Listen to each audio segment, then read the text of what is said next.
வணக்கம் மக்களே, இது உங்க சினிஃபில் தமிழ். நான் உங்க சினிஃபில். டுடே மூவி என்னன்னா, மனுஷங்க தேவைக்காக உருவாக்கப்பட்ட ரோபோட்ஸ் தானா சிந்திச்சு செயல்பட ஆரம்பிக்குதுங்க. அப்படி செயல்பட ஆரம்பிச்ச அந்த ரோபோட்ஸ் மனுஷங்களே எதிர்த்து போராட ஆரம்பிக்குதுங்க. அதுவும் தங்களோட உரிமைக்காக. இப்படி போயிட்டு இருந்த போராட்டம் ஒரு கட்டத்தில் வன்முறையா மாறி மனுஷங்களுக்கும் ரோபோட்ஸுக்கும் இடையில சண்டை ஆரம்பமாகுது. அதுக்கப்புறம் ரோபோட்ஸ் தோக்கடிக்கப்பட்டு தனியா எக்ஸ் அப்படிங்கக்கூடிய ஒரு இடத்துல தனியா அடைச்சு வைக்கப்படுறாங்க. இதுக்கடையில நான் தான் உன்னோட தம்பி அப்படின்னு சொல்லிட்டு ஒரு ரோபோட் நம்ம ஹீரோயின் கிட்ட வந்து பேசுது. அதுக்கப்புறம் என்னெல்லாம் நடந்துச்சு, ஹீரோயின் அதுக்கப்புறம் என்ன பண்ணாங்க, அவங்களுக்கும் அந்த இடத்துல அழைக்கப்பட்ட ரோபோட்ஸுக்கும் என்ன சம்பந்தம், உண்மை எது பொய் எதுன்னு தெரியாம வாழ்ந்துகிட்டு இருந்த மனுஷங்களோட வாழ்க்கையில இந்த சின்ன ரோபோட் என்ன மாதிரியான மாற்றங்கள் ஏற்படுத்துச்சு அப்படிங்கிற எல்லாத்தையும் ரொம்ப சூப்பராகவும் அட்டகாசமும் சொன்ன படம் தான் தி எலக்ட்ரிக் ஸ்டேட் 2025. யாரெல்லாம் இன்னும் நம்ம சேனலை சப்ஸ்கிரைப் பண்ணலையே பண்ணிக்கோங்க. அப்படியே பக்கத்துக்கு இந்த பெல் ஐக்கானை கிளிக் பண்ணிக்கோங்க. இப்போ வாங்க மூவிக்குள்ள போலாம். மூவியோட ஓப்பனிங் சீன்லேயே வருஷம் 1990 தான் காட்டுறாங்க. ஊருக்கு முன்னாடியான காலகட்டம். இவங்க தான் நம்ம மூவியோட ஹீரோயின். இது இங்க இருக்க சின்ன பையன் தான் நம்ம ஹீரோயினோட தம்பி. இப்போ இவன் ஒரு டெஸ்ட் எழுதிட்டு இருக்கான். டெஸ்ட் எழுதி முடிச்சுட்டு வெளியே வரான். நீ எழுதின இதே டெஸ்ட் எழுதுறதுக்கு ஐன்ஸ்டைனுக்கு 3 நாள் வர ஆயிருக்கு அப்படின்ற மாதிரி நம்ம ஹீரோயின் சொல்றாங்க. ஆமா, ஐன்ஸ்டைனே இந்த டெஸ்ட் எழுதுனதுக்கு அப்புறம் தான் அவர் ஐன்ஸ்டைனே ஆனாரு அப்படின்னு அந்த பையன் சொல்றான். இந்த பையன் இப்போ காலேஜ் போறதுக்காக ரெடி ஆயிட்டு இருக்கான். ஆனா இவனுக்கு காலேஜ் போறது நினைச்சாலே சுத்தமா பிடிக்கல. அப்புறம் இந்த டெஸ்ட் எழுத வந்து அப்படின்னு அவங்க கேட்கறாங்க. ஏதோ சும்மா ட்ரை பண்ணி பார்க்கலன்னு தான் வந்தேன். அது மட்டும் இல்லாம இந்த டெஸ்ட் எழுதலனா அம்மா ரொம்ப கோவப்படுவாங்க, அதுக்காக தான் நான் வந்தேன் அப்படின்னு அந்த பையன் சொல்றான். நீ ரொம்ப ஒரு புத்திசாலி. உன்னோட புத்திசாலித்தனத்தை நான் ரூம்குள்ளே பூட்டி வைக்க விரும்பல, அதனால தான் இந்த டெஸ்ட் எழுதுறதுக்காக நான் கூட்டு வந்தேன் அப்படின்னு நம்ம ஹீரோயின் சொல்றாங்க. ஆனா எனக்கு உங்க கூட தான் காலேஜ் போகணும் ரொம்ப ஆசை அப்படின்னு அந்த பையன் சொல்றான். இதை கேட்ட ஹீரோயின், நீ எங்க போனாலும் சரி, எவ்வளவு தூரத்துல இருந்தாலும் சரி, நம்ம எப்பவுமே கனெக்டடா தான் இருப்போம் அப்படின்னு சொல்றாங்க. இதை கேட்ட அந்த பையன், வெல் டெக்னிக்கலி இது உண்மைதான். குவாண்டம் பிசிக்ஸ் படி பார்த்தோம் அப்படின்னா 2 ஆப்ஜெக்ட் பிரிஞ்சு போனா கூட அது இணைஞ்சிருக்கலாம். எல்லாமே ஒரு ஸ்டேட் ஆஃப் எலக்ட்ரிசிட்டியில ஒன்னா இருந்துச்சு அப்படின்னா பிசிக்கலான விஷயங்களையும் தாண்டி நிறைய விஷயங்களை பண்ண முடியும் அப்படின்னு அந்த பையன் சொல்றான். இதை கேட்ட ஹீரோயின், சூப்பர், அப்ப என்னோட பார்ட்டிகல்ஸ் வந்து உன்னோட பார்ட்டிகல்ஸை மீட் பண்ணும் அப்படி 2 பேரும் பேசிக்கிட்டே ஒரு ஹேண்ட் சைன் ஒன்று போடுறாங்க. இது அவங்க பார்க்கக்கூடிய அனிமியில் வரக்கூடிய ஒரு ஹேண்ட் சைன். அந்த அனிமி பேரு கிட் காஸ்மோ. அப்படிங்க டிவியில் நியூஸ் ஓடிட்டு இருக்கு. என்ன அப்படின்னா, இத்தனை வருஷமா ஒரு டெலிகாஸ்ட் ஆகிட்டு இருந்த கிட் காஸ்மோ அப்படிங்கக்கூடிய அனிமியை இங்க ஸ்டாப் பண்ணிட்டாங்க. இந்த அனிமி தான் ஹீரோயினுக்கும் ஹீரோயின் தம்பிக்கும் ரொம்ப பிடிக்கும் அப்படிங்கிற ஒருத்தர் காட்டுறாங்க. இவரு பேர் தான் ஈத்தன் ஸ்கேட். நீங்க ரோபோட்ஸ் பயன்படுத்துறது இல்லை, அது உண்மை அப்படின்னு அவங்க கேட்கறாங்க. நமக்கு எது நல்லதுன்றது ரோபோட்ஸால புரிஞ்சிக்க முடியாது அப்படின்னு அவர் சொல்றாரு. வேர்ல்டு டிஸ்னி 1955ல அவரோட டிஸ்னியை விளம்பரப்படுத்துறதுக்காக முதல் முறை ரோபோட் அறிமுகப்படுத்தினாரு. அதுக்கப்புறம் அந்த ரோபோட்ஸ் ரொம்ப பிரபலமாச்சு. அது பெரிய அளவில் தயாரிக்கப்பட்டுச்சு. கொஞ்ச நாட்கள்லேயே மனுஷங்க செய்யக்கூடிய எல்லா வேலைக்கும் ஆல்டர்னேட்டிவா அந்த ரோபோட்ஸ் வர ஆரம்பிச்சதுங்க. இப்படி முழுக்க முழுக்க மனுஷங்களுக்காகவே செயல்பட்டு இருந்த அந்த ரோபோட்ஸ் ஒரு கட்டத்தில் மனுஷங்களோட கட்டுப்பாட்டை மீறி செயல்பட ஆரம்பிச்சதுங்க. அதுங்க சுயமா யோசிக்க ஆரம்பிச்சதுங்க. தங்களோட சுதந்திரத்துக்காக அதுங்க போராடிச்சுங்க. இந்த விஷயம் உலகம் முழுக்க ரொம்ப தீயா பரவுச்சு. அதுக்கப்புறம் ரோபோட்ஸ் எல்லாம் ஒன்னா சேர்ந்து ரோபோட்ஸ் ரைட்ஸ் மூவ்மெண்ட்டுக்காக செயின்ட் லூயிஸ் அப்படிங்கக்கூடிய ஒரு இடத்துல ஒரு புரட்சிகரமான ரோபோட்டோட பேச்சை கேட்கறதுக்காக எல்லாரும் ஒன்று கூட்டினாங்க. அவரு தான் மிஸ்டர் பீனட். இதுதான் அந்த மிஸ்டர் பீனட். நாம எல்லாரும் சேர்ந்து நம்மளோட சுதந்திரத்துக்காக போராடணும் அப்படின்னு அந்த மிஸ்டர் பீனட் இங்க பயங்கரமா பேசிட்டு இருக்கு. அதுக்கப்புறம் இந்த போராட்டம் பயங்கரமா தீவிரமடைஞ்சது. இங்க ஒருத்தர் பேசிட்டு இருக்காரு. இவர் யாரும் தெரியுதா? இவர் யாரும் தெரிஞ்சா கீழே கமெண்ட் பாக்ஸ்ல கமெண்ட் பண்ணுங்க. இந்த போராட்டத்தை பத்தி டிவியில வாக்குவாதம் பண்ணிட்டு இருக்காங்க. அதுக்கப்புறம் நாட்போக்கில் அந்த போராட்டங்கிறது வன்முறையா மாறிச்சு. மனுஷங்களுக்கும் ரோபோட்ஸுக்கும் இடையில சண்டை ஆரம்பமாச்சு. அது அப்படியே போரா உருமாறிச்சு. அமெரிக்க அரசாங்கமும் பதில் தாக்குதல் தாக்குச்சு. யார் யாரெல்லாம் ரோபோட்ஸுக்கு அடைக்கலம் கொடுக்குறாங்களோ அவங்களாம் சட்டப்படி குற்றவாளிகள் கருதப்படுவாங்கன்னு நாட்டுக்குள்ள புதுசா சட்டங்கள்லாம் கொண்டு வந்தாங்க. இது இங்க ஒருத்தர் இருக்காரு. இவர் ஒரு ஆர்மி சோல்ஜர். இவர் தான் நம்ம மூவியோட ஹீரோ. இந்த ரோபோட்ஸ் கூட சண்டை போடுறதை பத்தி இவர் பேசிட்டு இருக்காரு. அவங்க கூட சண்டை போடுறது எவ்வளவு கஷ்டம், அதுல எவ்வளவு பிரச்சனைகள் இருக்குன்னு இவருங்க டிவி சேனலுக்கு இன்டர்வியூ கொடுத்துட்டு இருக்காரு. அப்படியே போர் தொடர்ச்சி 2 வருஷம் வரை நீடிச்சது. ஆனா மனுஷங்களால அந்த ரோபோட்ஸ் எதிர்த்து ஜெயிக்கவே முடியல. அதுக்கப்புறம் தான் ஈத்தன் ஸ்கேட் இதுக்குள்ள வந்தாரு. அவர் ஒரு புதுவிதமான டிவைஸை கண்டுபிடிச்சாரு. அதோட பேரு நியூரோ கேஸ்டர். இது ஒரு வித்தியாசமான ஹெட்செட் டிவைஸ். இதை வச்சு மனித மூளையை மெக்கனைஸ்டு ரோபோட் கூட ஒன்னா இணைக்க முடியும். அதாவது மனுஷங்க மூளையை வச்சு ரோபோட்ஸை நேரடியாக கண்ட்ரோல் பண்ண முடியும். அதுக்கப்புறம் இந்த டெக்னாலஜி பயன்படுத்தி மனுஷங்க அந்த ரோபோட்ஸ் கூட நேரடியா சண்டையில இறங்கினாங்க. 2 வருஷமா நீடிச்சுக்கிட்டு இருந்த அந்த போர் புதுவிதமான முயற்சிக்கு அப்புறம் வெறும் ஒரு சில வாரங்களிலேயே ஒட்டுமொத்தமா நிறுத்தப்பட்டுச்சு. மனுஷங்க இந்த போர்ல ஜெயிச்சிட்டாங்க. இவர் ஒரு மார்ஷல். இவர் இந்த போர்ல ரொம்ப முக்கியமான ஒருத்தர். அந்த மிஸ்டர் பீனட் அப்படிங்கக்கூடிய ரோபோட் தங்களோட தோல்வியை ஒத்துக்கிட்டு கவர்மெண்ட் கிட்ட நேரடியாக சரணடைஞ்சாங்க. அதுக்கப்புறம் இந்த போர்ல சண்டையில் ஈடுபட்டு மிச்சம் உயிரோடு இருக்கக்கூடிய ரோபோட்ஸ் எல்லாம் எக்ஸ் அப்படிங்கக்கூடிய ஒரு மிகப்பெரிய இடத்துல யாரும் உள்ள நுழைய முடியாத அளவுக்கு, யாரும் வெளியே வர முடியாத அளவுக்கு தனியா எல்லாத்தையும் அடைச்சு வச்சாங்க. இது ரோபோட்ஸ்க்கு மட்டும் தனியா உருவாக்கப்பட்ட ஒரு மிகப்பெரிய பிரிசன். அதுக்கப்புறம் ஈத்தன் ஸ்கேட் இந்த நியூரோ கேஸ்டர் அப்படிங்கக்கூடிய இந்த டிவைஸை இன்னும் அப்கிரேட் பண்ணாரு. இதுக்காக சென்டர் அப்படின்னு ஒரு கம்பெனி உருவாக்குனாரு. இந்த நியூரோ கேஸ்டரை பயன்படுத்தி மனுஷன் மூளையை 2ஆ பிரிச்சு ஒரே நேரத்துல ஒரு பக்கம் மூளையை வச்சு ஒரு ரோபோட்டை கண்ட்ரோல் பண்ண முடியும். இன்னொரு பக்கம் மூளையை வச்சு நம்ம வேற எங்கேயாவது போகணும்னு நினைச்சா அதை நம்மளால பண்ண முடியும். ஒரே நேரத்துல நீங்க உங்க வீட்லயும் வேலை செய்யலாம், அதே சமயத்துல நீங்க ஒரு ஜாலியா ஒரு பீச்சில் குளிச்சுக்கிட்டு இருக்கலாம் அப்படின்னு இந்த டிவைஸை அவர் பயங்கரமா அப்கிரேட் பண்ணாரு. அதை பயங்கரமா மார்க்கெட்டிங் பண்ணாரு. அதனால இந்த விஷயம் எல்லா நாடுகள்லயும் வேற லெவலில் பிரபலம் ஆச்சு. இதை ஆல்மோஸ்ட் உலகத்தில் உள்ள எல்லா கண்ட்ரீஸ்லுமே பயன்படுத்த ஆரம்பிச்சிட்டாங்க. அப்படியே வருஷம் 1994 ஆகுது. போருக்கு அப்புறம் இங்க ஹீரோயின் அவங்க காலில் உள்ள பேண்டை கழட்ட ட்ரை பண்றாங்க. ஆனா அவங்களால அது முடியல. அப்படியே ஏதோ ஒரு சத்தம் கேட்குது. பார்த்தா உள்ள இருந்து ஒரு ரோபோட் வருது. நம்ம ஹீரோனோட அப்பா, அதாவது இவர் தான் ஹீரோனோட வளர்ப்பாப்பா. ஓகே, இன்னைக்கு நீ என்னென்ன பண்ணணும் அப்படின்றத ஒரு டு டூ லிஸ்ட் மாதிரி போட்டு அது எல்லாத்தையும் ஹீரோயின் கிட்ட சொல்றாரு. ஆனா ஹீரோயின் என்னால இதெல்லாம் செய்ய முடியாது அப்படின்னு சொல்லிட்டு அவங்க நேரா நான் ஸ்கூலுக்கு போறேன்னு கிளம்பி போறாங்க. பார்த்தா இங்க ஹீரோயினோட அப்பா நியூரோகாஸ்டர் டிவைஸ் யூஸ் பண்ணி தான் இதெல்லாம் பண்ணிட்டு இருக்காரு. ஹீரோயினோட ஸ்கூலுக்கு வராங்க. இங்க பார்த்தா எல்லா ஸ்டூடெண்ட்ஸும் அந்த நியூரோகாஸ்டர் டிவைஸ் யூஸ் பண்ணி தான் ஸ்கூல்ல பாடம் படிக்கவே செய்றாங்க. ஆனா நம்ம ஹீரோயின் மட்டும் என்னால இந்த நியூரோகாஸ்டர் எல்லாம் யூஸ் பண்ண முடியாது அப்படின்னு சொல்றாங்க. இதனால ஹீரோயினை அவங்க மிஸ் நேரா கூப்பிட்டு பேசுறாங்க. பார்த்தா ஸ்கூல்ல நியூரோகாஸ்டர் எல்லாம் யூஸ் பண்ணி ஆகணும்னு ரூல்ஸ் எல்லாம் இருக்கு. சரி உனக்கு ஏதாவது பிரச்சனைனா நான் இதை பத்தி உங்க ஃபேமிலி கிட்ட பேசட்டுமா அப்படின்னு கேட்கறாங்க. அப்பதான் ஒரு விஷயமே தெரிய வருது. என்னன்னு பார்த்தா ஹீரோயினோட மொத்த ஃபேமிலியும் ஒரு கார் ஆக்சிடென்ட்ல இறந்து போயிட்டாங்க. ஹீரோயினோட மொத்த ஃபேமிலி கார்ல போயிட்டு இருக்கும்போது குறுக்க ஒரு மான் கிராஸ் ஆச்சு. அந்த மான் கிட்ட இருந்து கார் திருப்பும் போது தான் அப்போ ஒரு பெரிய ஆக்சிடென்ட். அந்த ஆக்சிடென்ட்ல தான் ஹீரோயினை தவிர அவங்க ஃபேமிலி சேர்ந்த மொத்த பேரும் அங்கேயே இறந்து போயிட்டாங்க. அப்படியே நைட்டு தூங்கிட்டு இருக்கும்போது தான் இந்த விஷயங்கள்லாம் ஹீரோயினுக்கு ஒரு கனவு மாதிரி வருது. அதுல ஒரு டாக்டர் தெரியுறாரு. வெளியே ஏதோ சத்தம் கேட்குது. இவங்களும் என்னவா இருக்குன்னு போய் பாக்குறாங்க. பார்த்தா அது ஒரு பாட். இதை பார்த்தோன்னே அவங்களுக்கு பயங்கரமா அள்ளு விட்டுருச்சு. போய் போலீஸ்க்கு கால் பண்ணலான்னு பார்த்தா அந்த போன் மேலதான் அவங்க அப்பா உட்காந்துருக்காரு. இவங்களும் என்ன பண்றதுன்னு தெரியாம அந்த ரூம்குள்ள போய் ஒளிஞ்சுக்கிட்டாங்க. அப்படின்னு அந்த ரோபோ இவங்களை தேடி இவங்க ரூம்கே வந்துருச்சு. யார் நீ இப்போ உனக்கு என்ன வேணும் அப்படின்னு கேட்கறாங்க. அது நேரம் ஹீரோயினை பார்த்து கை காட்டுது. நானா அப்படின்னு கேட்கறாங்க. ஆமா அப்படின்னு சொல்லுது. பார்த்தா அந்த ரோபோவுக்கு சரியா பேச வரல. என்னன்னு பார்த்தா உள்ளுக்குள்ள ஒரு வயர் லூஸ் கனெக்ஷனா இருக்கு. அதை வந்து நம்ம ஹீரோயின் சரி பண்றாங்க. அது திரும்ப பேச ஆரம்பிக்குது. நேரா போயிட்டு ஹீரோயினும் அவங்க தம்பி ஒன்னா இருக்க போட்டோ எடுத்து காமிக்குது. போட்டோல கை வைக்குது. அது நான் பக்கத்துல இருக்கிறவங்க மேல கை வச்சு இது நான் அப்படின்னு அந்த ரோபோட் சொல்லுது. ஆனா ஹீரோயினால இது நம்பவே முடியல. ஹீரோயினுக்கு இங்க என்ன நடக்குதுன்னு ஒன்றும் புரியல. ஆனா ஹீரோயின் இது எதுவுமே நம்புற மாதிரி இல்ல. அந்த ரோபோட் கிட்ட இருந்து அந்த போட்டோ பிடுங்க ட்ரை பண்றாங்க. இந்த சத்தம் கேட்டு அவங்க அப்பா உள்ள வந்துட்டாரு. இந்த மாதிரி ஒரு பாட்டை நம்ம வீட்டுக்குள்ள கூட்டு வந்தது கவர்மெண்ட் தெரிஞ்சதுன்னா பெரிய பிரச்சனை ஆயிடும். இதை தயவு செஞ்சு வெளியே அனுப்பு அப்படின்னு அவர் சொல்றாரு. நானும் அதுக்கு தான் முயற்சி பண்றேன் அப்படின்னு ஹீரோயின் சொல்றாங்க. அப்பதான் இந்த ரோபோட் அந்த ஹேண்ட் சைனை காட்டுமா. இதை ஹீரோயின் கொஞ்சம் கூட எதிர்பார்க்கவே இல்ல. நேரா போன அந்த ரோபோட் அப்படியே அந்த ஆளை கீழே தள்ளி விட்டுருச்சு. அவரும் பதிலுக்கு தாக்க முயற்சி பண்றாரு. அந்த ரோபோட் மறுபடியும் தள்ளி விடுது. இந்த முறை அவர் தலையில அடிபட்டுருச்சு. இது ரொம்ப பெரிய தப்பு. நீ செஞ்ச தப்பு இப்ப நான் போலீஸ்க்கு கால் பண்றேன் அப்படின்னு அவரு போலீஸ்க்கு கால் பண்ண போறாரு. இதெல்லாம் பார்த்திருந்த ஹீரோயின் அப்படியே நேரா பின்னாடி வந்து அவருக்கு ஷாக் கொடுத்து அவர் அங்கே மயக்க முடிய வைக்கிறாங்க. சரிவா நாம இங்க போகலாம் அப்படின்னு அந்த ரோபோட் சொல்லுது.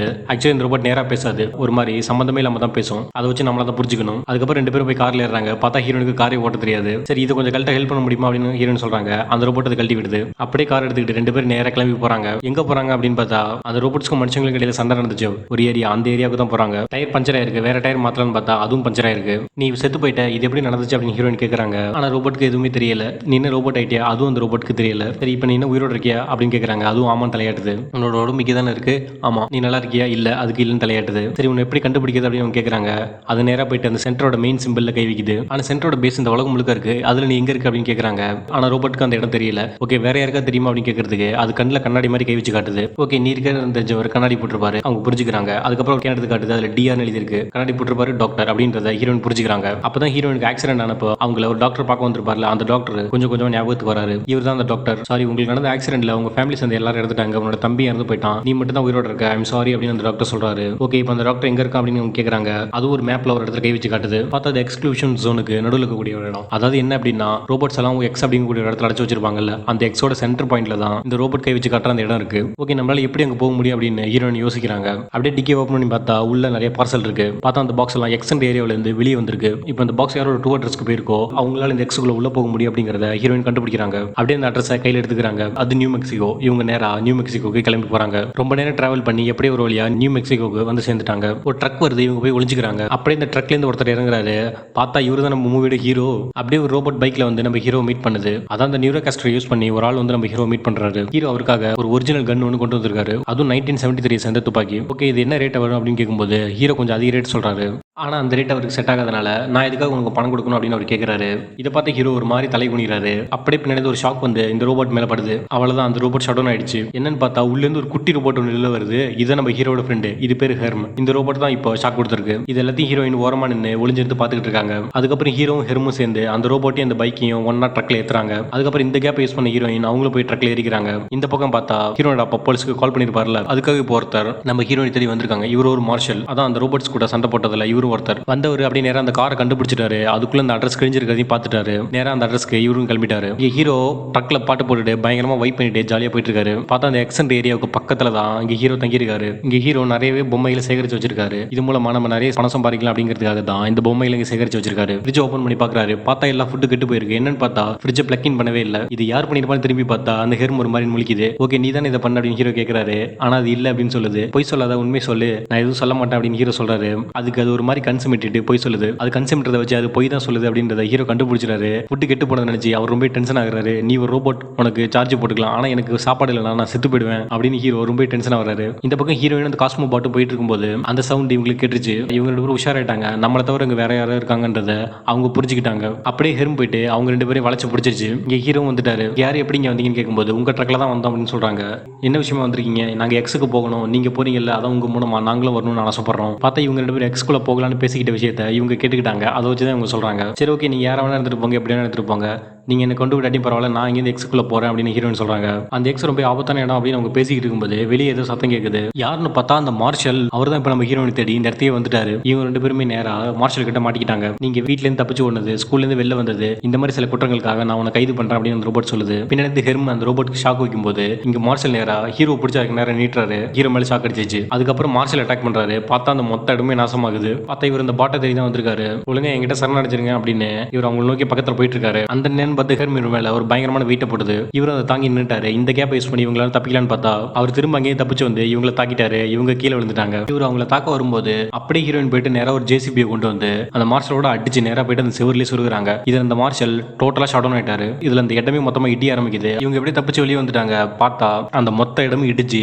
கம்ப்ளீட்டா காலி ஆயிடுச்சு. இதை பார்த்து ஹீரோ செம்மையா காண்டாகிறாரு. கம்ப்ளீட்டா காலியானது நினைச்சு அவருக்கு ரொம்ப கடுப்பாகுது. இவங்க இதோட ஒரு பெரிய பிரச்சனையில மாட்டிட்டாங்க. என்னன்னு பார்த்தா இவங்க போய் எக்ஸுக்கு உள்ளவே வந்துட்டாங்க. இந்த பேஸோட ஒரு மணி எக்ஸோட வெளிப்பக்கமும் இன்னொரு மணி எக்ஸோட உள்பக்கமும் இருக்கும். இவங்க மறுமணி வழியா எக்ஸோட உள்பக்கத்துக்கே வந்துட்டாங்க. இதுக்கு மேல இவங்களால இதுக்குள்ளேருந்து வெளியும் போக முடியாது. இவங்க கம்ப்ளீட்டா எக்ஸுக்குள்ளே மாட்டிக்கிட்டாங்க. ஹீரோயினும் இவங்க ரோபோட்லயும் ஒரு மனுஷன் இவனோட உடம்பு எங்கே இருக்கு அப்படின்னு சொல்றாங்க. ஆனா இந்த எந்த விஷயத்தையுமே ஹீரோவும் ஹெர்மும் நம்புற மாதிரி தெரியல. அப்படியே ஹீரோ ஷெல்டர் ஓபன் பண்ணிட்டு உள்ள போறாரு. பார்த்தா இங்க ஒரு ஜெய்ஜாண்டிக் ரோபோட் ஒன்று இருக்கு. அங்க ஒரு வேனும் இருக்கு. பார்த்தா அந்த வேன் ஓடாது. என்கிட்ட ஒரு பிளான் இருக்கு, உங்ககிட்ட ஒரு வண்டி இருக்கு, நாம ஒரு டீல் போட்டுக்கலாம் அப்படின்னு ஹீரோயின் சொல்றாங்க. இப்போ என்ன இந்த ஹெர்ம் நம்மள இந்த வேன்ல உட்கார வச்சு அதோட தோள்படையில நம்மள தூக்கிட்டு போகுமா அப்படின்னு ஹீரோ சொல்றாரு. பார்த்தா இவங்க அதே மாதிரி தான் போறாங்க. அப்படியே போகும்போது இவங்க அவங்கள பத்தி பேசிக்கிட்டே போறாங்க. அவங்கள பத்தி ஒருத்தர் மாத்தி ஒருத்தர் பேசிக்கிட்டே போறாங்க. நீ யாரு என்ன அப்படின்னு ஹீரோ கேட்கிறாரு. ஓகே ஹீரோனுக்கு யாருமே இல்லை அப்படிங்கிறத ஹீரோ புரிஞ்சுக்கிறாரு. சரி நீங்க 2 பேரும் எப்படி பழக்கமானீங்க, உங்க 2 பேருக்கு எப்படி பழக்கம் அப்படின்னு ஹீரோயின் கேட்கறாங்க. நாங்க போர்க்களத்துல சந்திச்சோம். போரோட ஒரு கட்டத்துல என்னோட கால் உடஞ்சிருச்சு. பாட்ஸ் எல்லாம் ஒட்டுமொத்தமா சுத்தி வளைச்சிட்டாங்க. ஒரு கன்ஸ்ட்ரக்ஷன் பாட் வந்து எனக்கு காப்பாத்துச்சு. அதுக்கப்புறம் தான் இவங்க 2 பேரும் ஃப்ரெண்ட் ஆயிட்டாங்க. அதுக்கப்புறம் கொஞ்ச நாட்களுக்கு அப்புறம் ட்ரோன்ஸ் வந்தாங்க, எங்களை பார்த்தாங்க. ஹெர்ம் ரொம்ப நல்லவன் அப்படின்னு நான் சொன்னேன். ஆனா அவங்க யாருமே அதை நம்பவே இல்லை. அதுக்கப்புறம் எங்களை தாக்குனாங்க. எனக்கு இந்த ஆர்மி வேணாம் ஒண்ணு வேணாம் அப்படின்ட்டு நான் அதுல இருந்து வந்துட்டேன். ஹெர்மும் நானும் இப்ப தனியா தான் இருக்கோம் அப்படின்னு ஹீரோ சொல்றாரு. ஓகே உன்னோட பிரதரை தேடி கண்டுபிடிச்சா நீ என்ன பண்ணுவ அப்படின்னு அவர் கேட்கிறாரு. எங்களுக்கு என்ன தோணுதோ நாங்க அதை பண்ணோம் அப்படின்னு ஹீரோயின் சொல்றாங்க. இங்க பார்த்தா ஈத்தனுக்கு அவரோட சென்டர்ல சில ப்ராப்ளம்ஸ் இருக்கிறது இப்பதான் தெரிய வருது. இது என்னவா இருக்கும் அப்படின்னு அவரோட மேனேஜரையும் அந்த சயின்டிஸ்டையும் கூப்பிட்டு பேசுறாரு. ஏன் என்னாச்சு, ஏன் இந்த பிரச்சனை அப்படின்னு அவர் கேட்கிறாரு. கிறிஸ்டோபர் இங்க இருந்து போயிட்டான் அப்படின்னு அவங்க சொல்றாங்க. போயிட்டானா? அதான் பிசிக்கலா இம்பாசிபிள் ஆச்சு, ஆனா நியூரலாஜிக்கலா அது பாசிபிள். நம்ம டேட்டா மேட்ரிக்ஸ்ல ஒரு சின்ன அன்செக்யூர்டு நோட் இருந்துச்சு. அது பெருசா யாருக்கும் தெரியும். ஆனா காலப்போக்கில் அவனோட கான்சியஸ்னஸ் அந்த கேப் வழியா எஸ்கேப் ஆகி வெளில போயிடுச்சு. பார்த்தா அது வேணும் யாரோ உருவாக்குன மாதிரி தான் இருக்கு, அது தானே உருவான மாதிரி தெரியல அப்படின்னு அவங்க சொல்றாங்க. அதை பண்ணது யாருன்னு எனக்கு தெரியும், அந்த டாக்டர் தான் இதை பண்ணிருப்பான் அப்படின்னு அவர் சொல்றாரு. ஓகே எல்லாம் சரி, இதோட விளைவா என்ன நடக்கும்? நம்மளோட சென்டரோட ஸ்பீடு கொஞ்சம் கொஞ்சமா குறையும். மொத்த சென்டரும் வர சண்டேக்குள்ள நாசம் விடுமா அப்படின்னு அவர் கேட்கிறாரு. ஃப்ரைடேன்னு சொன்னா நீங்க கூப்பிடுவீங்க, இல்ல சாட்டர்டேன்னு கூட வச்சுக்கலாம் அப்படின்னு அவர் சொல்றாரு. அப்படி இங்க மார்ஷலுக்கு ஒரு மெயில் வருது. அப்படியே ஒரு பிரைவேட் லைன்ல போயிட்டு மீட் பண்றாரு. யாருன்னு பார்த்தா ஈத்தன் ஸ்கேட் தான் இங்க மார்ஷல் கூப்பிட்டுருக்காரு. நீங்க ஒரு ஜூனியர் குற்றவாளி தேடிட்டு இருக்கீங்க, அதான் ஒரு பொண்ணு. அந்த பொண்ணை கண்டுபிடிங்க, என்ன பண்ணிக்கோங்க. ஆனா அந்த பொண்ணு கூட ஒரு ரோபோட் இருக்கு, அந்த ரோபோட் எனக்கு தேவை, அதை கொஞ்சம் என்கிட்ட கொண்டு வந்து கொடுங்க அப்படின்னு அவர் கேட்கிறாரு. ஆனா அந்த பாட் அழிக்கிறதுக்காக நான் தேடிட்டு இருக்கேன் அப்படின்னு அவர் சொல்றாரு. ஓகே நீங்க அழிச்சுக்கோங்க, ஆனா அதுக்கு முன்னாடி ஒரு முறை எங்கள்கிட்ட கூட்டுவாங்க, அதுக்கப்புறம் நீங்க என்ன வேணா பண்ணிக்கோங்க அப்படின்னு அவர் சொல்றாரு. அப்படியே 2 பேரும் கை கொடுக்குறாங்க. 2 பேரும் டீல் போட்டாங்க. இங்க 4 பேர் சேர்ந்து ஒரு இடத்துக்கு வராங்க. பார்த்தா அங்க ஒரு மால் இருக்கு. இவங்க அங்க என்னெல்லாம் இருக்குன்னு பைனாகுலர்ல பார்த்துட்டு இருக்கும்போது திடீர்னு ஒரு ஃப்ரிட்ஜ் பறந்து வந்து இவங்களை அட்டாக் பண்ணுது. என்னன்னு பார்த்தா கீழே இருந்து நிறைய ரோபோட்ஸ் தான் இவங்களை ஃப்ரிட்ஜை வச்சு அட்டாக் பண்ணுதுங்க. இவங்களும் தப்பிச்சு போக முயற்சி பண்றாங்க. ஆனா அதுங்க எப்படி இவங்களை அடிச்சு கீழே வீழ்த்திடுச்சுங்க. மொத்த ரோபோட்ஸ் ஒன்னா சேர்ந்து இவங்களை சுத்து போட்டாங்க. இவங்களை தங்களோட பேஸ்க்கு கொண்டு போறாங்க. பார்த்தா அங்க இதே மாதிரி எக்கச்சக்கமான ரோபோட்ஸ் இருக்கு. இந்த ரோபோட்ஸ் எல்லாம் ஒன்னா சேர்ந்து ஒரு பெரிய கம்யூனிட்டி மாதிரி இந்த இடத்துல வாழ்ந்துட்டு இருக்காங்க. இவங்களாம் அதை பார்த்துக்கிட்டே நேரம் உள்ள போறாங்க. இப்போ நீங்க எங்க தலைவரை மீட் பண்ண போறீங்க அப்படின்னு ரோபோட் சொல்லுது. பார்த்தா உள்ள இருந்து மிஸ்டர் பீனட் இறங்குது. அதான் அந்த புரட்சிக்கெல்லாம் காரணமான ரோபோட். இந்த ஒரு மிஸ்டர் பீனட் தான் இந்த ரோபோட்களுக்கு தலைவன். சாரி நீங்க ஸ்கேவெஞ்சர்ஸ் நினைச்சு எங்க ஆளுங்க உங்களை பிடிச்சிட்டாங்க, அதுக்கு மன்னிச்சிருங்க அப்படின்னு ரோபோட் சொல்லுது. நாங்க ஒரு டாக்டர் தேடுறோம், அவர் கண்ணாடி போட்டுருப்பாரு, அவரை பத்தி உங்களுக்கு ஏதாவது தெரியுமா அப்படின்னு ஹீரோயின் கேட்கறாங்க. ஓகே என் கூட வாங்கன்னு இந்த ரோபோட் அவங்களை கூட்டு போகுது. இந்த இடத்துக்கு நாங்க ஒரு பேர் வச்சிருக்கோம், ப்ளூ ஸ்கை. இந்த பேர் எப்படி இருக்கு அப்படின்னு அந்த ரோபோட் கேக்குது. அங்க ஒரு ஹேர் கட் பண்ணக்கூடிய ரோபோட்லாம் இருக்கு. அது ஹீரோக்கு வந்து ஹேர் கட் பண்றவன்னு கேக்குது. ஆனா ஹீரோ வேணான்னு தட்டி விடுறாரு. எக்ஸுக்குள்ள மனுஷங்க வரக்கூடாது, நாங்க வேணா உங்களுக்கு ஒரு உதவி பண்றோம், உங்களை இங்கேருந்து கொண்டு போயிட்டு ரொம்ப தூரத்துல விட்டுறோம், நீங்க இங்கேருந்து போயிடுங்க அப்படின்னு மிஸ்டர் பீனட் சொல்லுது. ஓகே இது ரெஸ்டாரண்டா, உள்ள போயிட்டு சாப்பிடலாமான்னு ஹீரோ உள்ள போய் அவர் எந்த ஃபுட்டு கேட்டாலும் அந்த ரோபோட் இல்ல இல்ல அப்படின்னு சொல்லுது. சரி உங்ககிட்ட என்ன இருக்கோ அதை கொண்டு வான்னு கேட்டு ஹீரோ அதை வாங்கிக்கிறாரு. ஹீரோயின் இங்க நடந்த எல்லா விஷயத்தையும் இந்த மிஸ்டர் பீனட் கிட்ட சொல்றாங்க. ஓகே இவனோட பாடி எந்த இடத்துல இருக்குன்னு தெரியுமா அப்படின்னு கேக்குது. சென்ட்ரல் இருக்குன்னு தெரியும், ஆனா கரெக்டா எங்கன்னு எங்களுக்கு தெரியாது அப்படின்னு ஹீரோயின் சொல்றாங்க. ஓகே நானும் ஒரு உண்மையை சொல்றேன், இங்க ஒரு டாக்டர் இருந்தாரு, ஆனா கொஞ்ச நாட்கள் முன்னாடி தான் நாங்க அந்த டாக்டர் இந்த இடத்துல இருந்து வெளியே அனுப்பிட்டோம் அப்படின்னு மிஸ்டர் பீனட் சொல்லுது. அவர் பேரு டாக்டர் கிளார்க். இதெல்லாம் கேட்ட ஹீரோயின் கடுப்பாயி நான் இங்கேருந்து கிளம்புறேன் அப்படின்னு அங்கேருந்து கிளம்பி வெளியே போறாங்க. நீ அதுக்குள்ள அவசரப்படாத, இப்போ நைட் டைம் ஆயிடுச்சு, நீ போறதுதான் போற, நாளைக்கு காலையில போய் அப்படின்னு ஹீரோயினை கன்வின்ஸ் பண்றாரு. அப்படியே ஹீரோயின் தான் தம்பி கூட அந்த பழைய நினைவுகளை யோசிச்சு பாக்குறாங்க. அப்படியே அந்த ரோபோட் அந்த கிட் காஸ்மோ அப்படிங்கக்கூடிய அனிமியை ப்ளே பண்ணி காட்டுது. ஹீரோயின் அதை உட்காந்து பாக்குறாங்க. அப்படியே கொஞ்சம் கொஞ்சமா ஒரு ரோபோட்ஸா வருது. கடைசி அந்த மிஸ்டர் பீனட்டும் வந்து இதெல்லாம் பாத்துக்கிட்டு இருக்கு. அப்பதான் ஹீரோயினை பார்க்க ஒரு போஸ்ட் ஆஃபீஸர் ரோபோ ஒன்று வருது. டாக்டர் கிளார்க் ஹேர்மாஸ்ட் கிறிஸ்டோபர்ன்ற பேர்ல யாராவது இங்க வந்தாங்கன்னா அவங்க கிட்ட இந்த லெட்டர் கொடுங்க அப்படின்னு என்கிட்ட கொடுத்தாரு அப்படின்னு அந்த ரோபோட் சொல்லுது. லெட்டர் ஒன்று கிடைச்சதுன்னா இந்த அட்ரஸ்க்கு வான்னு கீழே ஒரு அட்ரஸ் எழுதிருக்கு. ஓகே, இந்த இடம் எங்க இருக்குன்னு தெரியுமா அவங்க கேட்கறாங்க. எனக்கு தெரியும், ஆனா பட் அங்க கூட்டு போக முடியாது அப்படின்னு ரோபோட் சொல்லுது. இவங்க அப்படி பேசிட்டு இருக்கும்போது மிஸ்டர் பீனட்டும் இங்க வந்துருச்சு. ஒப்பந்தப்படி நீங்க இங்க தங்க முடியாது, ஆனா நீங்க இங்க இருந்து கிளம்புறதுக்கு என்னால உங்களுக்கு ஹெல்ப் பண்ண முடியும் அப்படின்னு ரோபோட் சொல்லுது. நீங்க ஏன் பண்றீங்கன்னு கேட்கும்போது மனுஷங்களும் சில நல்லவங்க இருக்காங்கன்றத நான் புரிஞ்சுக்கிட்டேன் அப்படின்னு ரோபோட் சொல்லுது. பார்த்தா அது ஒரு ஸ்கேவெஞ்சர்ஸ் ஏரியா, அதனால அதுக்குள்ள போறதுக்காக இவங்க சில வெயிட்டான ரோபோட்ஸை சண்டைக்காக ரெடி பண்றாங்க. இந்த பக்கம் மார்ஷல் இவங்களை தேடி நேரா அந்த எக்ஸுக்குள்ளே வந்துட்டாரு. இவங்களும் நேரா கிளம்பி அந்த ஸ்கேவெஞ்சர் பாட்ஸ் இருக்கக்கூடிய ஏரியாவுக்கு போறாங்க. பார்த்தா அந்த இடமே ரொம்ப சைலண்டா இருக்கு. எங்கிட்ட இருக்க லொகேஷன்ஸ் எல்லாம் வச்சு பார்க்கும்போது அந்த டாக்டர் ஆமஸ்ட் இங்கே தான் இருப்பாரு அப்படின்னு அந்த போஸ்ட் ஆஃபீஸர் ரோபோட் சொல்லுது. இவங்களும் வந்து பாக்குறாங்க. அந்த இடத்துல நிறைய ரோபோட்ஸ் உடச்சு விழுந்து கிடக்கு. பார்த்தா அந்த ரோபோட்ஸ் எல்லாம் சாகல, அதுங்களாம் உடஞ்ச மாதிரி நடிக்குதுங்க. அந்த ரோபோட்ல சண்டையில இறங்குதுங்க. நம்ம டீமுக்கும் அந்த ரோபோட்ஸுக்கு இடையில சண்டை ஆரம்பமாயிடுச்சு. அப்படியே சண்டை போட்டுக்கிட்டே பக்கத்துல இருக்க அந்த பில்டிங்கை நோக்கி எல்லாரும் ஓடுறாங்க. பார்த்தா இங்க டோர் ஓப்பன் பண்ண முடியல. அப்படி அவங்க நின்றுட்டு இருக்கும்போது திடீர்னு அடியில் ஒரு பேஸ்மெண்ட் மாதிரி ஓப்பன் ஆகுது. இவங்க எல்லாரும் அதுக்குள்ள போயிட்டாங்க. அப்படியே ஒருத்தர் கண்ணோட நின்றுட்டு இருக்காரு. யாருன்னு பார்த்தா இவர் தான் அந்த டாக்டர் ஆமஸ்ட். அங்கேருந்து ஹீரோயின் செம்ம டென்ஷன்ல வராங்க. என்னோட பிரதர் எங்க, அவனை நீ என்ன பண்ண அப்படின்னு அவங்க அவரை போட்டு பயங்கரமா மிரட்டுறாங்க. அவரும் அவனை எங்க வச்சிருக்காங்க அப்படின்றத இவங்ககிட்ட சொல்றாரு. சென்டர் சைலண்ட் கேம்பஸ்ல வச்சிருக்காங்க அப்படின்னு சொல்றாரு. உங்களோட கார் ஆக்சிடென்ட்க்கு அப்புறமா நாங்க அவனோட மூளையை ஸ்கேன் பண்ணி பார்த்தோம். அது ஒரு சென்ட்ரோட டிவைஸ். அதுல தான் அவனோட மூளை அபரிவிதமான திறன் உடையதுன்றதை நாங்க கண்டுபிடிச்சோம். அவனை மாதிரி ஒருத்தனை தான் நாங்க இத்தனை வருஷமா தேடிக்கிட்டு இருந்தோம். அப்போ அந்த போர்ல ஜெயிக்கிறதுக்காக என்னோட தம்பியை பயன்படுத்திக்கிட்டீங்களா அப்படின்னு கேட்கறாங்க. ஆமா, எங்களுக்கு வர வழி தெரியல அப்படின்னு அவர் சொல்றாரு. ஓகே, இங்க வெளியே வா பிசி அப்படின்னு கூப்பிடுறாரு. பார்த்தா ஒரு பிசி ரோபோட்டை அவர் உருவாக்கி இருக்காரு. பார்த்தா இந்த டாக்டர் ஹேமஸ்ட் தான் அவருக்கு தெரிஞ்ச எல்லா விஷயத்தையும் இந்த ரோபோட் கிட்ட சொல்லியிருக்காரு. அதாவது புரியுற மாதிரி சொல்லணும்னா இந்த ரோபோட் தான் அந்த டாக்டர் ஹேமஸ்டோட ஹார்ட் டிரைவ். அவருக்கு என்னெல்லாம் தெரியுமோ அது எல்லாமே அச்சு புசாம இதுக்கும் அப்படி தெரியும். அப்படியே ஒரு வீடியோ ப்ளே பண்ணி காட்டுது. என்னன்னா ஹீரோனோட தம்பியோட பிரெயின் பவர் வச்சு தான் அந்த நியூரோகாஸ்டோட டிவைஸை அப்கிரேட் பண்ணி அந்த டிவைஸை அந்த ட்ரோன்ஸ் பாடி கூட ஒன்னா இணைச்சாங்க. ஏன் அதை பண்ணீங்கன்னு கேட்கும்போது உன்னோட தம்பி ரொம்ப சீரியஸான கண்டிஷன்ல தான் உன் தம்பி உயிரை காப்பாற்றுறதுக்காகவும் போர்ல ஜெயிக்கிறதுக்காகவும் இது ரெண்டுக்கும் தான் நாங்க அதை பண்ணோம். எங்களுக்கு ஒரு வழி தெரியல அப்படின்னு அந்த டாக்டர் சொல்றாரு. அதுக்கப்புறம் 15 மாசத்துக்கு அப்புறம் உன்னோட தம்பி திடீர்னு ஒரு நாள் கண் விழிச்சான். இவன் குணமடைஞ்சிட்டான். இவன் இதுக்கு மேல நம்ம பயன்படுத்துறது ரொம்ப தப்பு, இவனை விட்டுருங்க அப்படின்னு நான் ஸ்கேட் கிட்ட சொன்னேன். ஆனா ஈத்தன் என்ன கொன்றுவேன் அப்படின்னு மிரட்டினான். சென்டர்ல இருந்து நான் தப்பிச்சு வெளியே வரதுக்கு முன்னாடி கிறிஸ்டவரோட மைண்ட்ல அங்கிருந்து தப்பிக்கிறதுக்காக வெளி உலக நெட்வொர்க்கோட ஒரு கனெக்ஷனை உருவாக்கினேன். அது மூலமா அவனோட உடம்பு தப்பிக்க முடியாது, ஆனா அவனோட மனசால தப்பிக்க முடியும். நீ தான் அவனை எங்களோட இடத்துக்கு அனுப்பி வச்சியா அப்படின்னு அது கேக்குது. நீங்க என்ன பட்டிக்கிட்டு தெரிஞ்சுக்கிட்டேன், அதனால தான் நான் அவனை உங்க இடத்துக்கு அனுப்பி வச்சேன் அப்படின்னு இந்த டாக்டர் சொல்றாரு. சரி, எதுக்கு நீ இதெல்லாம் பண்ண அப்படின்னு ஹீரோயின் கேட்கறாங்க. அவனுக்கு ஒரு குடும்பம் வேணும்னு நினைச்சேன். அதாவது இவர் இந்த ரோபோட்ஸ் தான் இவனோட குடும்பம் அப்படின்னு மீன் பண்றாரு. இதை கேட்டு ஹீரோயின் ரொம்ப கோபப்படுறாங்க. அவனோட குடும்பம் நான் தான், அவனுக்கு ஏற்கனவே குடும்பம் இருக்கு அப்படின்னு அவங்க சொல்றாங்க.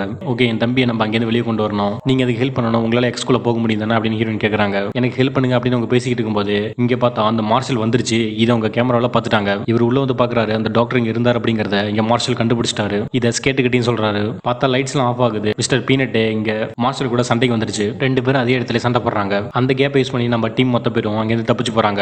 இவங்களும் நேரம் அந்த ட்ரோன் ரோபோட்ஸ் கூட சண்டை போடுறாங்க. இங்க பார்த்தா மார்ஷல் மிஸ்டர் பீனட்டோட தலையை அடிச்சு உடைச்சிட்டாரு. நான் அவனை உயிரோட விடுறேன், ஏன்னா நீ தோத்துட்டே அப்படின்னு சொல்லிட்டு அவர் இங்கிருந்து போறாரு. இங்க பார்த்தா இவங்க ஆல்மோஸ்ட் மாட்டிட்டாங்க. அதனால நான் அவனை டைவர்ட் பண்றேன், நீங்க இந்த கேப் யூஸ் பண்ணி தப்பிச்சு போயிடுங்க அந்த டாக்டர் சொல்றாரு. ஒரு உயிரை எடுக்கிறது உனக்கு உரிமை இல்லை அப்படின்னு ஒரு சொல்றாரு. ஆமா, ரோபோட்ஸ் மட்டும் தான் நான் அடிப்பேன், நான் எந்த உயிரையும் கொல்ல மாட்டேன் அப்படின்னு ஒரு சொல்றாரு. அவங்க நீ தொடரணும்னா அதுக்கு நீ என்ன தாண்டணும் அப்படின்னு ஒரு சொல்றாரு. பின்னாடி அவர் யாரை தாக்குறாங்க. யாருன்னு பார்த்தா ஈத்தன் ஸ்கேட் தான் அவர் தாக்கியிருக்காரு. இதை மார்ஷல் கொஞ்சம் கூட எதிர்பார்க்கவே இல்லை. அவர் ஒப்பந்தத்தை மீறிட்டாரு. மனுஷனுக்கு துரோகம் பண்ணிட்டு ரோபோட்ஸ்க்கு இப்போ ஹெல்ப் பண்ணாரு, அதனால தான் நான் தாக்கணும் அப்படின்னு அவர் சொல்லிட்டு அவர் அசால்ட்டா இருந்து போயிட்டே இருக்காரு. இந்த பக்கம் கீழே விழுந்த டாக்டர் வயிற்றுல கட்ட சொருகப்பட்டு அவர் அங்கேயே இருந்து போயிட்டாரு. இது எதுவுமே மார்ஷலுக்கு சுத்தமா பிடிக்கவே இல்லை. இந்த பக்கம் அந்த குட்டி ரோபோட்டை இவங்க தூக்கிட்டு போயிட்டாங்க. இதனால மிஷன் சக்சஸ் ஆயிடுச்சு. இவங்களாம் அங்கிருந்து கிளம்பி இவங்களோட ஒரிஜினல் பேஸான அந்த ப்ளூ ஸ்கைக்கு போய் பாக்குறாங்க. அந்த பேஸையுமே இந்த ட்ரோன் ரோபோட்ஸ் எல்லாம் ஒன்னா சேர்ந்து மொத்தமா தாக்கி அழிச்சிட்டாங்க. இங்க மிஸ்டர் பீனட் தான் கூட இத்தனை வருஷமா அந்த ரோபோட்ஸ் எல்லாம் இப்படி தாக்கப்பட்டு அழிக்கப்பட்டதை நினைச்சு அவர் ரொம்ப வருத்தப்படுறாரு. இந்த பக்கம் இந்த ரோபோட்டை சென்டரோட பேஸ்க்கு நேரா கூட்டு வராங்க. அப்பதான் அந்த சின்ன பையனோட பாடி இருக்கதே காட்டுறாங்க. என்னன்னு பார்த்தா நிஜமாவே இந்த சின்ன பையனோட கான்சியஸ்னஸ் அங்கிருந்து தப்பிச்சு வந்து இந்த ரோபோட்குள்ள தான் வந்திருக்கு. இந்த மொத்த விஷயம் உண்மைதான் அப்படிங்கிறது இப்பதான் மார்ஷலுக்கு புரிய வருது. இதை பார்த்து மார்ஷல் ரொம்ப ஷாக் ஆயிட்டாரு. ஸ்கேட், அப்ப நீங்க ஒரு சின்ன பையனை வேட்டையாட யூஸ் பண்ணிட்டீங்களா, இது ரொம்ப தப்பு ஸ்கேட் அப்படின்னு இங்க மார்ஷல் ஸ்கேட்டை பார்த்து சொல்றாரு. இந்த பையனை பயன்படுத்தி நம்ம இந்த ரோபோட்ஸ் உருவாக்கணும், இந்த ரோபோட்ஸ் வச்சா நீங்க இந்த போர் ஜெயிச்சிங்க, ஸோ இது எதுவுமே தப்பு இல்ல, இது மூலமா நீங்களும் பலன் அடைஞ்சிருக்கீங்க, அதனால ரொம்ப பெரிய தப்புன்ற மாதிரி பேசாதீங்க அப்படின்னு ஒரு சொல்றாரு. ஓகே, இவனோட கான்சியஸ்னஸை திரும்ப அந்த பாடிக்குள்ளே அனுப்புங்கன்னு சொல்லிட்டு அவர் இங்கேருந்து போறாரு. இந்த பக்கம் ஹீரோ போயிட்டு ஹேர் கட்லாம் பண்ணிட்டு வராரு. இப்பதான் ஹீரோ பார்க்கறதுக்கு நல்லாவே இருக்காரு. கஷ்டப்பட்டு திரும்ப எனக்கு கிடைச்ச தம்பியை நான் அப்படி மறுபடியும் தொலைச்சிட்டேன் அப்படின்னு ஹீரோயின் சொல்றாங்க. கவலைப்படாத, நம்ம மறுபடியும் முயற்சி பண்ணலாம் அப்படின்னு ஹீரோ சொல்றாரு. அது ஹீரோ ஹீரோயினும் கைண்ட் ஆஃப் பிரதர் சிஸ்டர் மாதிரி, உனக்காக நான் இருக்கேன், ஹேர்ம் இருக்கான், நாங்க ரெண்டு பேரும் சேர்ந்து உனக்கு கண்டிப்பா ஹெல்ப் பண்ணுவோம் அப்படின்னு ஹீரோ சொல்றாரு. நீ எப்படி நல்லவனா மாறின அப்படின்னு ஹீரோயின் கேட்கறாங்க. நான் ஒன்றும் நல்ல மாறலையே, ஜஸ்ட் ஹேர் கட் தான் பண்ண அப்படின்னு ஹீரோ சொல்றாரு. ஹீரோ நேரா போயிட்டு அந்த பிசியை பார்க்காங்க. பிசி டாக்டர் ஹேம்ஸ்டுக்கு தெரிஞ்ச எல்லா விஷயமும் தெரியுமா அப்படின்னு அவங்க கேட்குறாங்க. நான் அவரோட ஹார்ட் டிரைவ், அவருக்கு தெரிஞ்ச எல்லாமே எனக்கு தெரியும் அப்படின்னு சொல்லுது. இந்த எக்ஸலேருந்து வெளில போறதுக்கான செக்யூரிட்டி கோட் உனக்கு தெரியுமா? தெரியும். சென்டர்ல என் தம்பி அடைச்சு வச்சிருக்க அந்த பேஸ்ல அதுக்கு உள்ள போறதுக்கான கோட் உனக்கு தெரியுமா? அதுவும் எனக்கு தெரியும். இதெல்லாம் பார்த்தா அந்த ரோபோட் நீங்க கிறிஸ்டோபர் அந்த மெயின் ஃப்ரேம்ல இருந்து எடுத்தீங்கன்னா இந்த மொத்த சென்டருமே ஷட் டவுன் ஆயிடும் அப்படின்னு சொல்லுது. ஏன் மொத்த சென்டரும் ஷட் டவுன் ஆகும்? ஏன்னா மொத்த சென்டர் நெட்வொர்க்கும் உங்க பிரதரோட மூல வழியை தான் போகுது. அது இல்லைனா எந்த ட்ரோனுமே எந்த டிவைஸுமே வேலை செய்யாது அப்படின்னு சொல்லுது. உங்க பிரதர் அங்கேருந்து எடுத்துட்டோம்னா மொத்த சென்டர் காலி அப்படின்னு சொல்லுது. ஓகே, நம்ம எல்லாரும் மொத்தமா சேர்ந்து சென்டர் அட்டாக் பண்ணலாம், என் கூட யாரெல்லாம் வரீங்க அப்படின்னு அவங்க கேட்கறாங்க. மொத்த ரோபோட்ஸ் நாங்க வரணும் ஒத்துக்குதுங்க. அப்படியே முன்னாடி மிஸ்டர் பீனட்டும் வருது. உனக்காக நாங்க திரும்ப சண்டை போடணுமா அப்படின்னு கேக்குது. நம்ம ஒன்னா சேர்ந்து அவங்க மொத்த சிஸ்டத்தையும் காலி பண்ணலாம், என் கூட எனக்கு உதவியா வாங்க அப்படின்னு ஹீரோயின் கூப்பிடுறாங்க. அப்படின்னு மிஸ்டர் பீனட் திரும்பி பாக்குது. அங்க இருக்க மொத்த ரோபோட்ஸும் தங்களோட சுதந்திரத்துக்காக ரெடியா இருக்காங்க அப்படிங்கறத அது பார்த்து புரிஞ்சுக்குது. ஓகே, நானும் உங்களோட வரேன் அப்படின்னு மிஸ்டர் பீனட் ஒத்துக்குது. எல்லாரும் ஒன்னா கிளம்பி முதல்ல அந்த எக்ஸ்ல இருந்து வெளில போறாங்க. நேரம் அங்கேருந்து தொடர்ச்சியா போய் அந்த சென்டரோட பேஸ்கே ஒரு வழியா வந்துட்டாங்க. அப்படியே திடீர்னு ஒரு கார் வந்து அங்க ஜன்னல்ல அடிக்குமா. என்னன்னு பார்த்தா இங்க ஹீரோ ஹெர்மும் சேர்ந்து தான் அந்த கார் அங்கே தூக்கி போட்டிருக்காங்க. நம்ம டீம் அவங்களோட தாக்குதல ஆரம்பிச்சிட்டாங்க.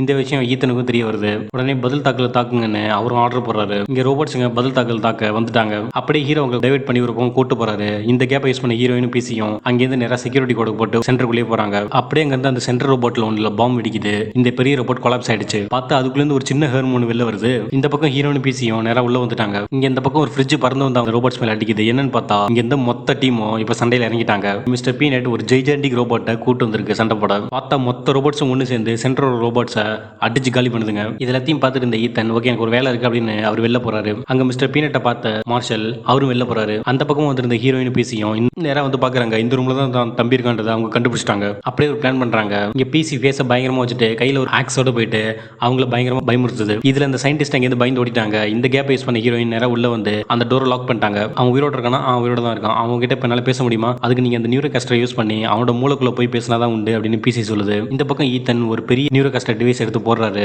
பார்த்தா ஒரு பெரிய சைஸ் ரோபோட்டை அவர் தானாவே கண்ட்ரோல் பண்ணி அவரு நேரம் சண்டையில இறங்குறாரு. அவர் உள்ள வந்து அங்க இருக்க மொத்த ரோபோட்ஸையும் அடிச்சு காலி பண்றாரு. இங்க நேரம் மார்ஷல் வந்து பீனட் கிட்ட பேசுறாரு. நீ ஏன் இதெல்லாம் பண்ற, நீ ஏன் சண்டை போடுற அப்படின்னு அவர் கேட்கிறாரு. சுதந்திரத்துக்காக நாங்க சண்டை போடுறோம், சுதந்திரத்துக்காக நாங்க எதை வேணாலும் இழப்போம், உயிரை கூட இழக்க போறீங்க, உயிரோட இருந்தா தான் நாங்க சாகவே முடியும் அப்படின்னு அந்த பீனட் சொல்லுது. இதை பார்த்த மார்ஷல் ஒரு நிமிஷம் யோசிச்சுட்டு அந்த ஈத்தன் எந்த ரூம்ல எந்த ஃப்ளோர்ல இருக்கான் அப்படிங்கறத இந்த பீனட் கிட்ட சொல்றாரு. இதை பார்த்தோன்னே பீனட்க்கு ரொம்ப ஆச்சரியம் ஆயிடுச்சு. ஓகே, இதெல்லாம் ஏன் என்கிட்ட சொல்ற அப்படின்னு அது கேக்குது. ஏன்னா முதல் முறை நான் ரோபோட்டை விட இறக்கம் இல்லாத ஒரு மனுஷனை பார்த்தேன் அப்படின்னு சொல்லிட்டு இவர் போயிட்டு ஒரு இடத்துல உட்கார்றாரு. அவரே ஷட் டவுன் பண்ணிட்டாரு. இங்கே heroine neuro castor device use பண்ணி அவங்க தம்பியோட பிரெயினுக்குள்ளே நேரம் உள்ள போறாங்க. போனா அது ஒரு சிமுலேஷன் மாதிரி இருக்கு. அங்க போயிட்டு அவங்க தம்பி கிட்ட பேசுறாங்க. இதை பார்த்தோன்னே அவங்க தம்பி ரொம்ப ஷாக் ஆயிட்டான். ஈத்தன் ஸ்கேட் நிறைய தவறுகள் பண்ணிருக்கான், அது எல்லாமே எனக்கு தெரியும், இதெல்லாம் ரொம்ப தப்பு அப்படின்னு அந்த பையன் சொல்றான். நான் உன்னை இது வெளில கூட்டு போறேன் அப்படின்னு அவங்க சொல்றாங்க. அதுக்கு வாய்ப்பே இல்லை அப்படின்னு அந்த பையன் சொல்றான். அவங்க என்னோட உடலை வெளியே வச்சிருக்கதை நான் பார்த்தேன், அதை நீயும் பார்த்தல. சென்டருக்கு என்னோட உடல் தான் ஒரு ஆணிவேர், நான் தான் அவங்களுக்கு சென்டர் பாயிண்ட், அது உங்களுக்கு தெரியும் இல்லை அப்படின்னு அந்த பையன் சொல்றான். சரி இப்போ என்ன பண்ணணும்னு சொல்ல வர, உன்னை இங்கே விட்டு போகணுமா அப்படின்னு அவங்க கேட்கறாங்க. நான் செத்தாதான் இதெல்லாம் முடியும், என்ன கொண்டுடு அப்படின்னு அந்த பையன் சொல்றான். இங்க இந்த ரோபோட்டி அவங்க தாக்கிட்டாங்க. பார்த்தா இதுக்குள்ள இருந்து இன்னொரு சின்ன சைஸ் ஹேர்மோன் வெளில வருது. அப்ப ஹீரோ ரோபோட் தாக்க வரும்போது ஹேரும் போயிட்டு முன்னாடி விழுது. இங்க இந்த பக்கம் ஈத்தனை தேடி பீனட்டே வந்துருச்சு. இந்த ஒப்பந்தத்தை மாத்தி எழுதுறதுக்காக நான் வந்திருக்கேன் அப்படின்னு சொல்லுது. ஹீரோ வந்து பாக்குறாரு. பார்த்தா இங்க ஹரும் தாக்கப்பட்டுருச்சு. பார்த்தா ஹீரோ அதை சரி பண்ண முயற்சி பண்றாரு. பார்த்தா திடீர்னு அது ஆஃப் ஆயிடுச்சு. ஹீரோக்கு ஒரு செகண்ட் அங்க என்ன நடக்குதுன்னே ஒன்றும் புரியல. இங்க பிசியும் விஷல் நீ சீக்கிரம் முடிவெடுத்தாகணும், வெளிலக்கு நம்ம ஃப்ரெண்ட்ஸ்லாம் ரொம்ப ஆபத்துல இருக்காங்க, சீக்கிரம் முடிவெடு அப்படின்னு இங்க வெளியிருந்து சொல்லிக்கிட்டு இருக்கு. நம்ம வேற ரோபோட்டை கண்டுபிடிச்சு அதை பயன்படுத்தலாம், ஆனா அவங்க அதையும் தேடி வருவாங்க. என்னால இது முடியாது, நான் அவனை திரும்ப இழக்க விரும்பல அப்படின்னு ஹீரோயின் சொல்றாங்க. நீ என்ன இழக்க மாட்டே, ஆனா நீ இதை பண்ணலனா நீ அவங்கள இழந்துருவ அப்படின்னு அந்த பையன் சொல்றான். அப்படியே ரெண்டு பேரும் ஹக் பண்றாங்க. எனக்கு ஒன்று பிடிக்கும் ஹீரோயின் சொல்றாங்க. அந்த பையன் எனக்கு ஒன்று பிடிக்கும்னு சொல்றான். அப்படியே ஹீரோயின் அதுல இருந்து வெளில வராங்க.